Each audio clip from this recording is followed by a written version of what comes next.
a romantic, comedy, action, or an indie film to watch for the weekend? Well, Golden State Media Concepts Movie Podcast is your ultimate guide to the latest movies. Join Jordan, Keith, and Mariano as the trio dissects what's latest on the blockbusters. It's the Golden State Media Concepts Movie Podcast. There's a man on a deserted island with a gun and an impossible mission, but you're not going to hear about any of that because this is the Golden State Media Concepts Movie Review Podcast. I'm Mariano.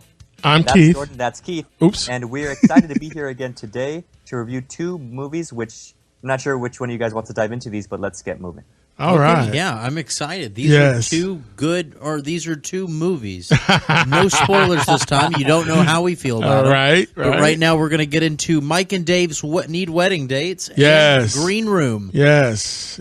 Starring people that you have heard of before. Yes. Green Room stars Patrick Stewart and Anton Yelchin. And Mike and Dave Need Wedding Dates.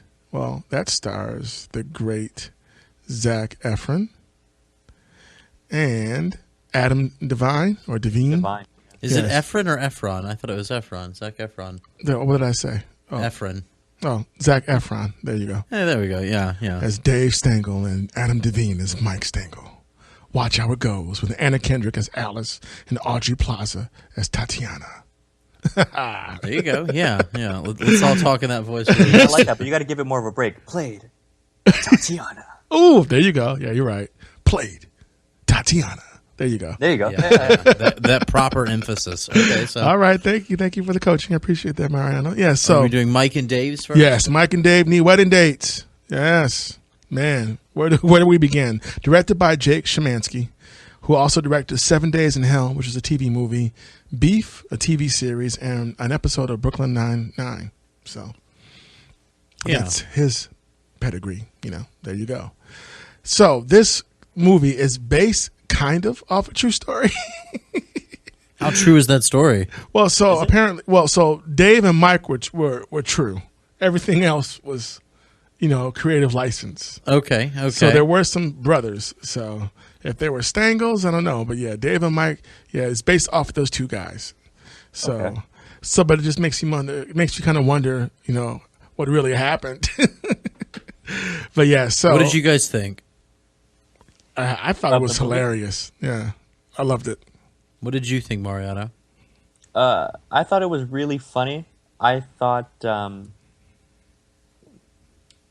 was nothing new, but it was really funny. Nothing new, but really funny. Okay. Yeah. So you think this is going to be something that's quick to be forgotten, or? Yeah. Okay. Yeah. I liked Wedding Crashers better, and this is pretty much that to me. You felt like this is Wedding Crashers? This Except whole movie Wedding was Crashers about was better. Yeah. Okay, I could see this being Wedding Crashers, but I can't see that because Wedding Crashers wasn't about destroying the party. Not because of not to be so literal about their crashing a wedding, but just it's a movie about two guys taking dates to weddings. Except Wedding Crashers was funnier to me. This is like a woman's Wedding Crasher, where like this time the women crashed a wedding. Okay, I can see that. I like Vince Vaughn and Owen Wilson better than Zac Efron and Adam Devine. And like Anna Kendrick, I love her, but we were just talking about this too, but this is one of those ones that it was really funny and then became just a little bit too try hard. Like it pushed it too far. Where it's like a joke was really funny, and I was like, oh man, I'm actually laughing at this movie, which is rare. Like I'll chuckle, but then after a while, I'm like, okay, I get it. Let's move along now. And okay, I think some of it was over the top, but I still enjoyed it anyway. It was. It wasn't. I enjoyed it too. It was just a little like I just liked Wedding Crashers better. That doesn't mean I didn't like this movie. Okay, all right. Yeah. Okay. So for those who don't know, the premise is about these two brothers who, whenever there's a family get together, it starts off nice once they're there, and then it just ends up badly because of the two of them and their interactions and how they just kind of mess up the whole thing for everybody. So their parents say, well, for your sister's wedding, you guys need to bring dates. We need to make sure that you're going to behave. And at first they're like, we don't want to do that. We don't get riled up. We're fine. And then, the parents show them proof of their mishaps. And they convinced them. Okay, yeah, we'll get dates. So what's funny to me is when I was watching this film, I was reminded a little bit of Coming to America in regards to the movie, or when you literally the movie, came to America. Okay. The movie, because you let me finish. America, that's interesting. What do you mean? Well, I'm about to tell you guys, okay? If you could just let me talk. In regards to when they were auditioning dates and they were sitting at the restaurant meeting the different women, very similar to Coming to America in that regard, if you remember that. Yeah, I was just watching that, yeah. Yeah, remember when Arsenio Hall and Eddie Murphy were sitting there meeting the different women who wanted to be his wife? And they were, the look of shock on their faces with the different women they were meeting. Same thing happened with Mike and Dave. I don't know about Coming to America, but I really liked Mike and Dave for just I liked the cast. I liked everybody that was in it. I love Anna Kendrick, Aubrey Plaza. Okay, I was talking about that similarity. Yeah, no. It's the same scene is what I'm saying. It's similar scene. Yeah, it's almost exactly the same. That's what I'm telling you. Yeah, no, that part. I mean, they have that auditioning thing in several different kind of shows, though. The whole trying to find that matchmaking thing. That Everyone's all terrible. But that started like in Coming to America. Just to let you know. Yeah. So, but anyway, you were saying about the film? I liked it. I liked the cast. I thought the jokes were funny. It seemed like a big Workaholics episode, but with more variety in it. And I guess with Adam Devine. Divine, yeah. Divine is everyone prefers to call him. As Mike Stengel. Yeah, he anything that he's in, he's kind of like that, right? He is being this character in Workaholics. I haven't seen that much of him. I've seen him before, but I've never watched Workaholics, so I couldn't comment on that. So I mean, besides a few things like Modern Family, I mean, he tends to play the guy that kind of goes overboard with things, right? The kind of cringeworthy thing. I wouldn't know because I don't know if I've seen him in anything else, and if I have, I can't remember what it was. So, what were you saying, Mariano? Did you watch Pitch Perfect? No, not at all. Okay. Had no desire to. Did you see that show, The Office? I saw it in passing. It just wasn't my cup of tea at all. Okay. I didn't care for that show Pitch at all. Perfect wasn't my cup of tea, but I urge you to give it a watch. It's really funny. Anna Kendrick's in it. Adam Devine is in it, and I know like it's a cappella singers in college, but the comedy is actually pretty funny. Mm-hmm. I'll think about that. Like I said, that trailer, they made two of those. I didn't like the whole premise of that, actually. So, I didn't watch the second one. Yeah. But back to this movie though, it was good. I don't know. It was just, I just got the sense that like, without the jokes, I mean, you can kind of just call out exactly what's going to happen like second by second, and it just, to me, I need kind of more than that. Like if I'm gonna go to watch a movie, you know what we were talking about, where you want to be like immersed in the world, like BFG, and this one just didn't do that. It just felt like a kind of funny conversation that I'm having with friends, but I've had funnier. But that's kind of a bigger challenge to do when it comes to a comedy like this compared to something like a Steven Spielberg movie. I mean, I agree, but it's, to me at least, it's been done, you know? Well, I like what Jordan said earlier about this being like a female version of Wedding Crashers, because in a sense it was. Once, Anna Kendrick, who plays Alice, and Aubrey Plaza, who plays Tatiana, once they come into the scene, they really start driving the film. And it's really funny. I think that they did a lot of caring, but I think the cast, the chemistry, I think it really worked out well, and I think that that's what made the movie really enjoyable, was Aubrey Plaza being completely insane and Anna Kendrick being insane as well. Yeah, just a huge drunk. I think they were kind of worse than the brothers.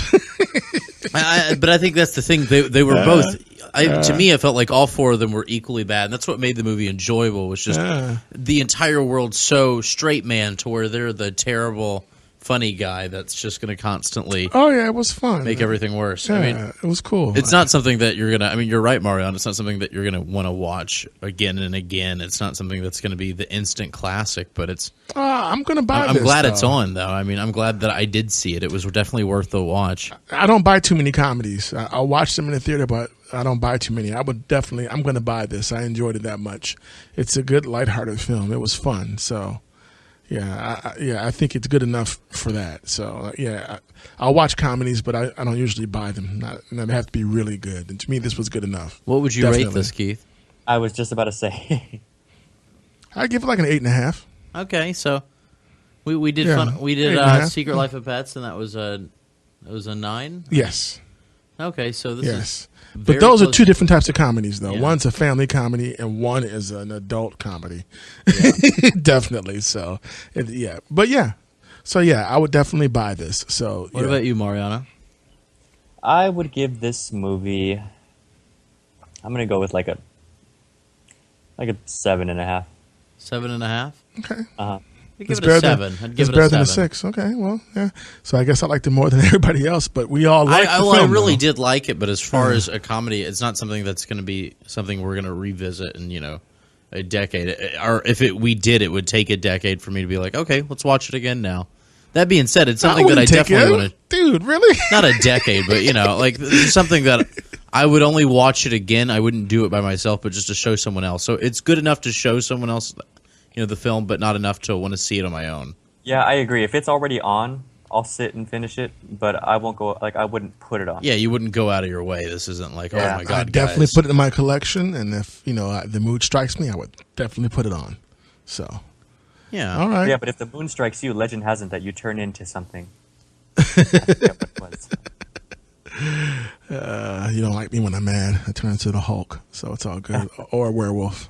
Either one is fine with me. Hulk Wolf. Yes, there you go. So, we got to go to a commercial break. And I when think we come so. Back, Yes. we will talk about Green Room. Yes, definitely. With Patrick Stewart and Anton Yelchin.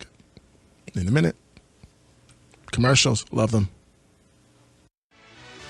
Are you looking for help for your fantasy football team? Check out the GSMC Fantasy Football Podcast. Get today's best advice on who to start, who to sit, even who you should draft. From sleeper picks to red hot lineups, they got it all covered for you. That's gsmcpodcast.com/fantasy-football-podcast. We'll cover traditional leagues, dynasty, PPR, even IDP leagues. When you need fantasy help, there's just one show to hit up. Don't forget to like them on Facebook and follow them on Twitter. Visit gsmcpodcast.com for more info.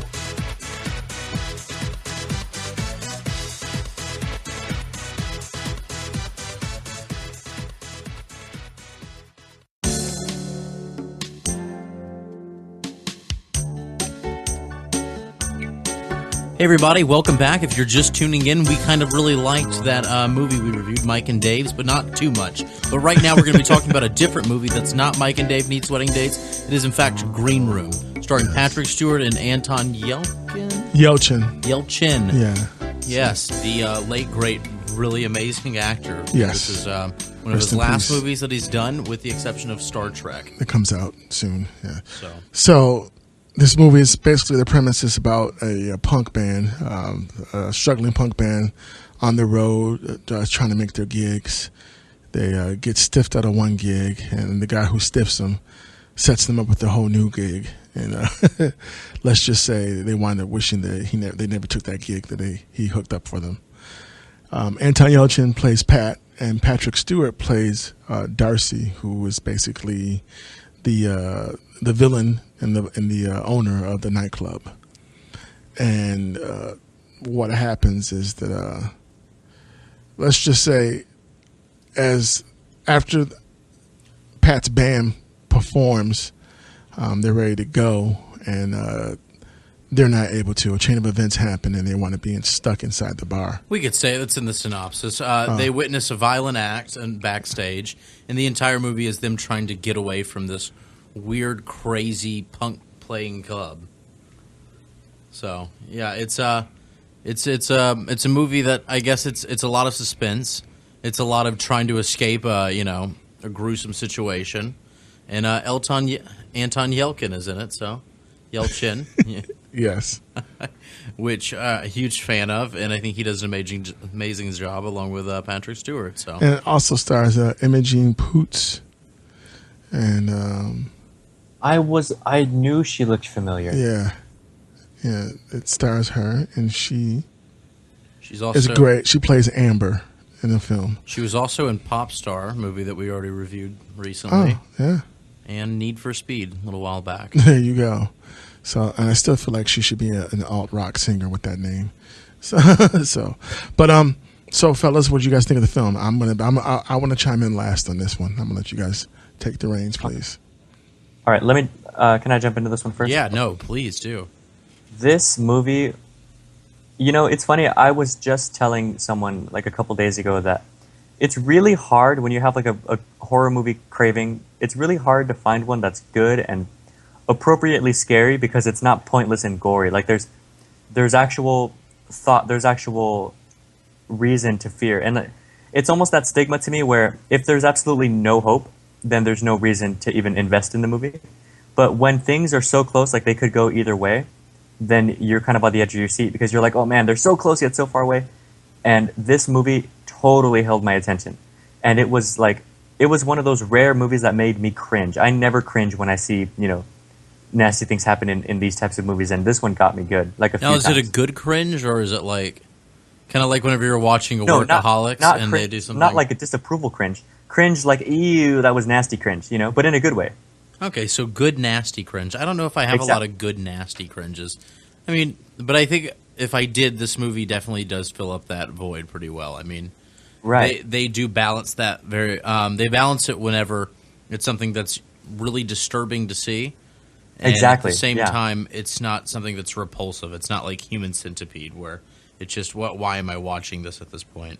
Exactly, but also I want to make it clear, it's not cringeworthy as in, oh, that was a stupid thing to do. It's cringeworthy as in, oh, that's gross. But in a good way, considering the feel of the movie. Yeah. So but, you liked it a lot. Is that what you're saying? I liked it a lot, but that was just one piece of it. I liked I think that the characters were like a very appropriate level of crafty yet helpless.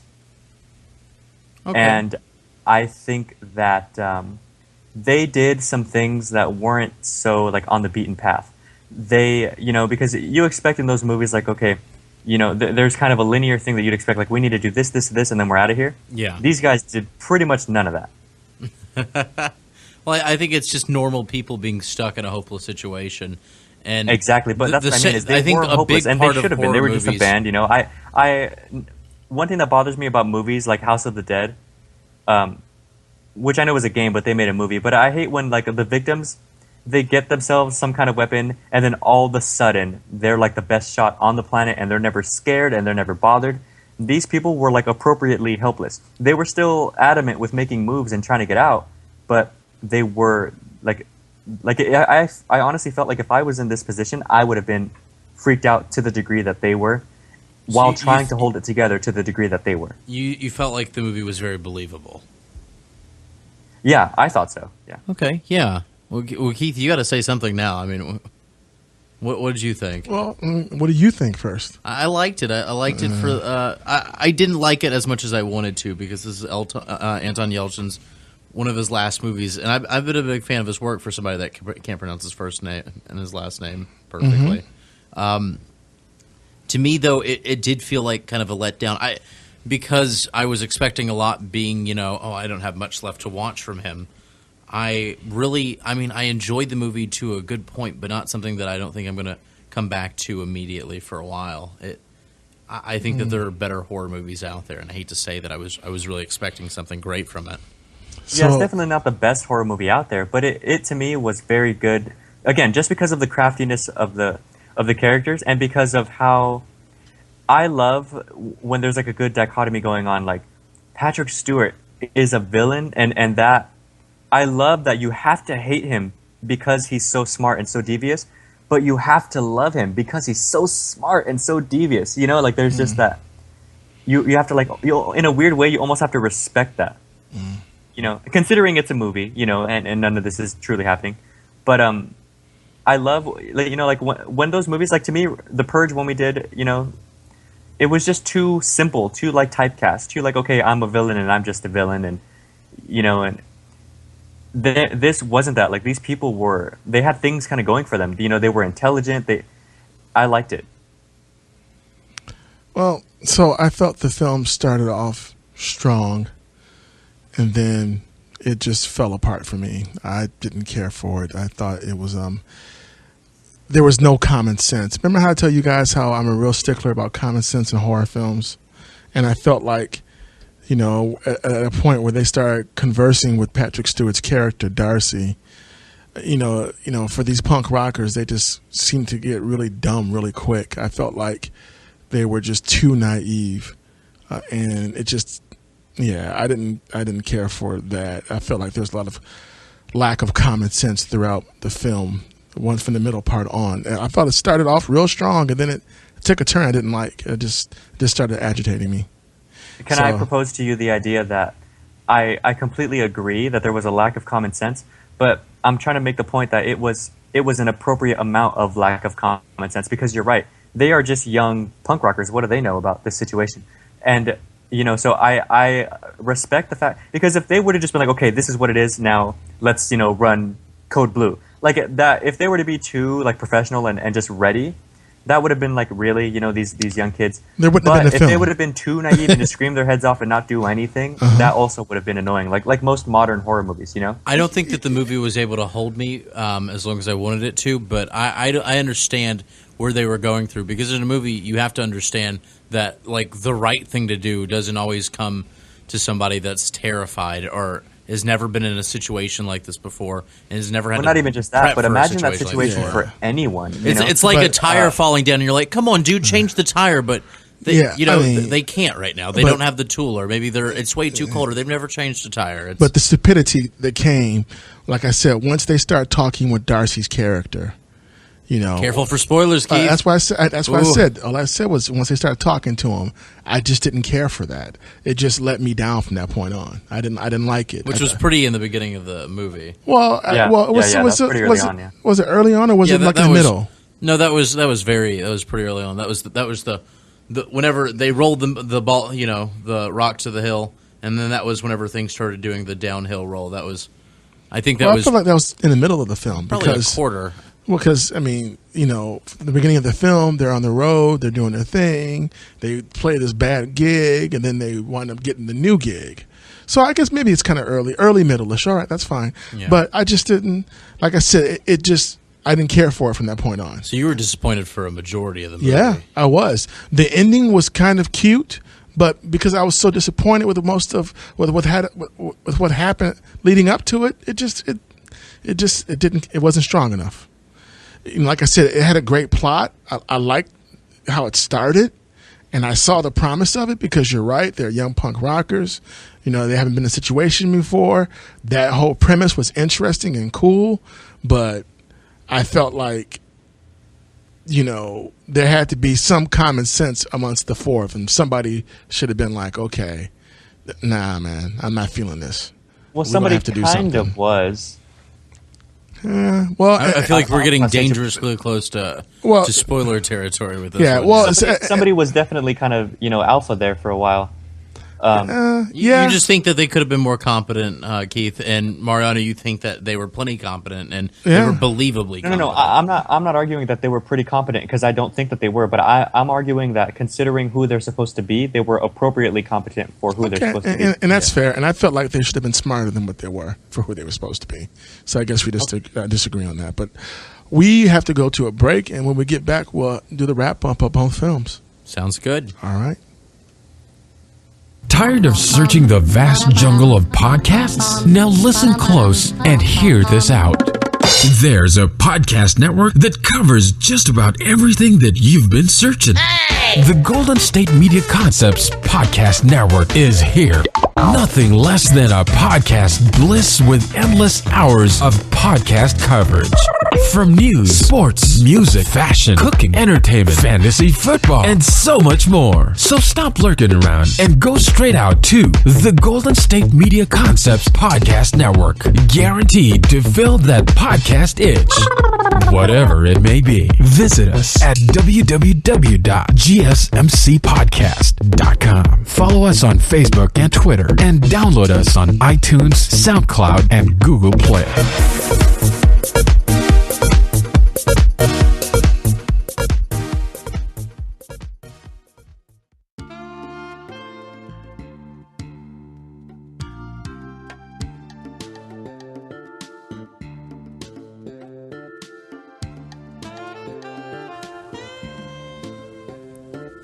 Hey everybody, we just reviewed 2 movies.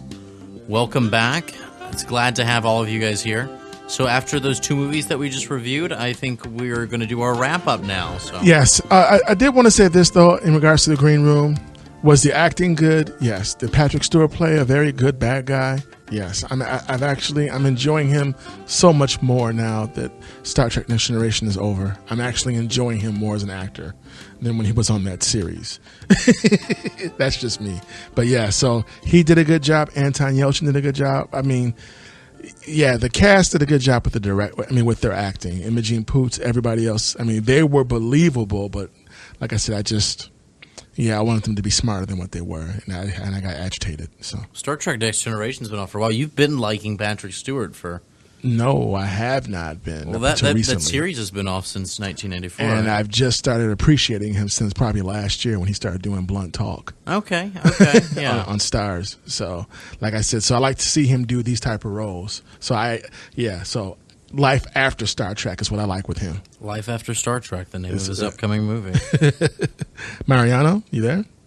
Yep, I'm listening. Sorry. Oh, yeah. So on the scale of 1 to 10, I give this movie a 5. So I give this movie like an 8.5. Gonna give it a 6. I feel in the middle between you guys. Okay, that's fair.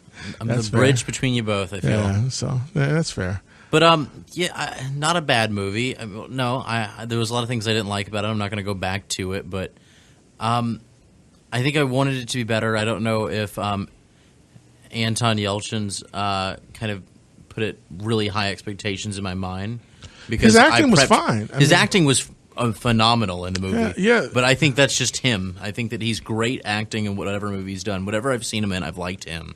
Even if I didn't like the movie, but I was hoping that this could be something that'd be really good. I like when movies inject a little bit of I don't know about reality because I don't know how real this is, but a little bit of kind of subtext of like I love almost when I get that like How It's Made. You know that show How It's Made? Yeah, I've heard of How It's Made. I get that kind of effect while watching a movie, like how you understand what the red laces mean, and like little things that just little tidbits of information that you're like, oh okay.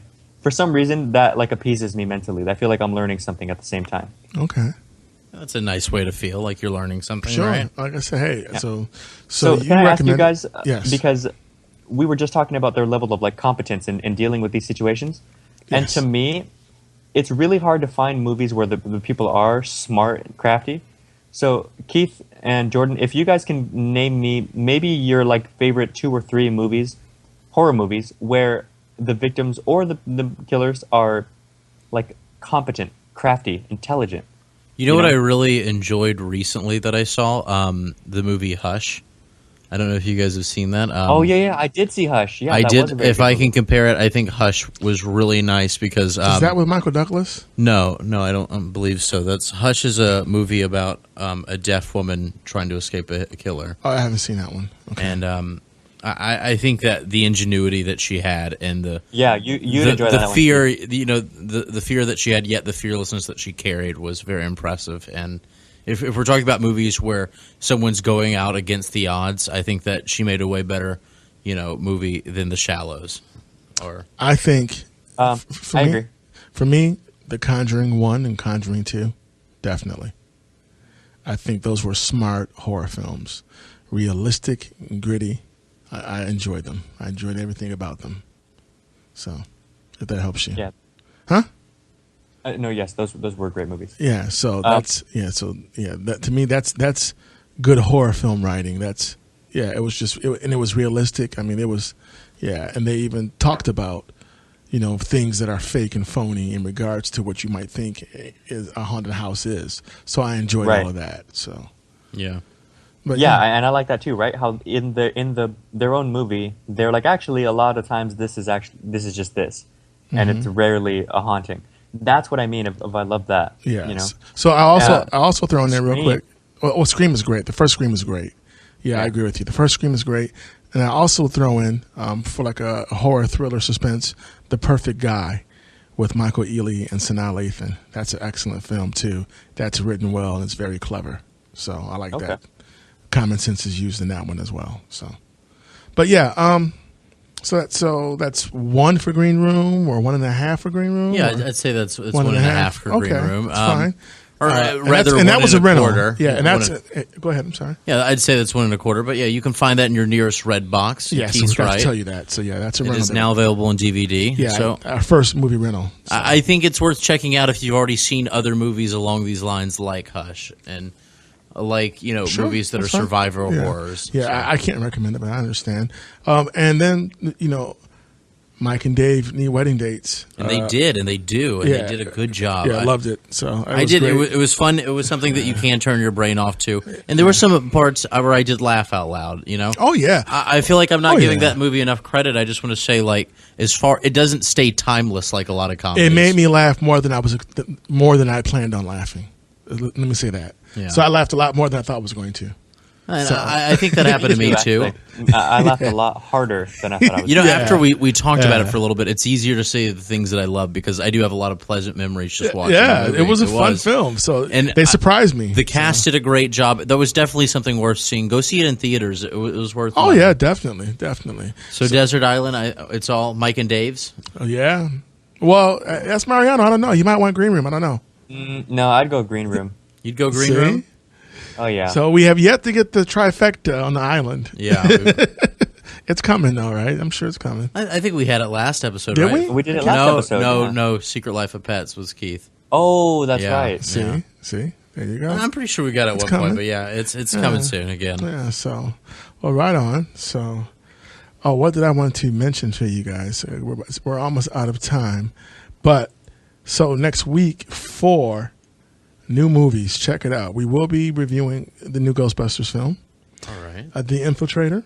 Oh yeah, with Bryan so I'm looking Cranston. for that. So make sure you stay tuned next week for those movies. There should be a lot of fun. I'm excited for Ghostbusters. Yes. I'm excited for Bryan Cranston. Who are you going to call? Yes, Us. both of them. for the review. Exactly. I'm nervous for Ghostbusters because I want it to be good. Well, Me you know too. what? We have to keep open minds. I love Melissa McCarthy. She's the bomb. I've got a very open mind. I'm very hopeful. Yeah, that the this is cast gonna actually turn out looks well. good, so I'm looking forward to it. So, all right, but once again, thanks again for listening. We do appreciate all of you who listen to who we are and what we do. You can always like us on Facebook, subscribe to us on iTunes, check us out on Google Play, SoundCloud.